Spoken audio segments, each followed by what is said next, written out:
So, well, let's go to Disneyland now. I wanted to ask you about that. They were working at Disneyland when you came to work at Disneyland. Oh, yes. How did you come to have the job at Disneyland? Well, Jack and Bill Evans had Evans and Reeves Nursery out in Brentwood, and they were personal friends of Walt Disney, and he asked them to landscape the park. So they were in the process of landscaping it. And they did all the outlying areas and the jungle and everything. When they came to the central area of pedestrian traffic, which was Main Street and the hub and all the areas into the lands, they were bringing in various landscape architects to do different projects. And Walt Disney became worried that because so many people were in it, it wouldn't hang together. And so he asked his friend Welton Beckett to recommend someone who could act as a liaison between a studio and the site. Mm-hmm. And he recommended me. And so that's the way I started. I thought I was just, you know, going to go back and forth and give them suggestions. Well, I talked to the art director. There was an art director in charge of each of the lands, and I talked to the one who was doing Main Street and the hub. And I had some ideas, and he sort of threw up his hands, and he says, I haven't got time for that. He said, I'm hard-pressed to try to get out my own work, so make a plan and show us what you are talking about. So I made a plan of Main Street and the hub, and they called a meeting of all the art directors, and Walt was there, and they approved it.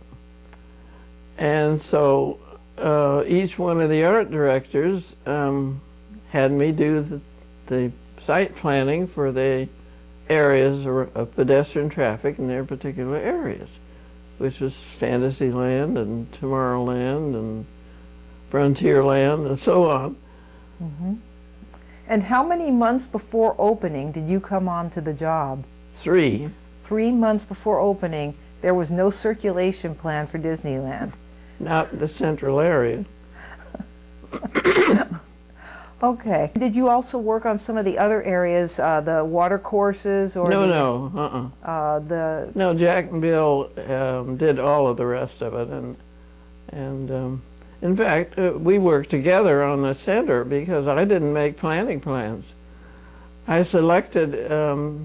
Jack and Bill had collected some beautiful trees and specimen materials out back, and when I wanted certain things, certain place, I'd select these specimens and the trees and place them on my plan so I knew where they went. Mm-hmm. But when it come to the smaller materials, I would tell them the type of thing that I thought would fit in, mm-hmm. but I didn't make any planning plans. And they did that. They did all that.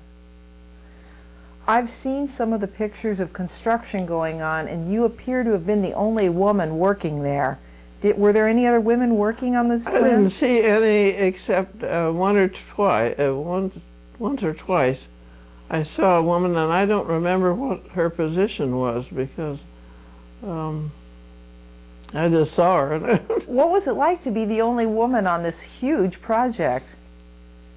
I don't know. I worked with men all my life. Mm-hmm. I like to work with men. They are usually clear thinkers, and they don't get upset over little fussy things. Mm-hmm. And what was Walt Disney like to work for? Who? Walt Disney. What was he like? He was wonderful. Very appreciative, and always full of ideas, off in the clouds somewhere. And his brother, Roy Disney, said, don't ever bother him with a problem. If you have a problem, come to us. Let him dream. And so every Saturday he would come down, and we'd go around with all the art directors and head art director and myself, Jack and Bill, and he would have new ideas for something to be done. And he wanted to start it Monday morning. He didn't want plans Monday morning. So many a weekend I'd work till midnight getting out sketches or something, and that's the way it went.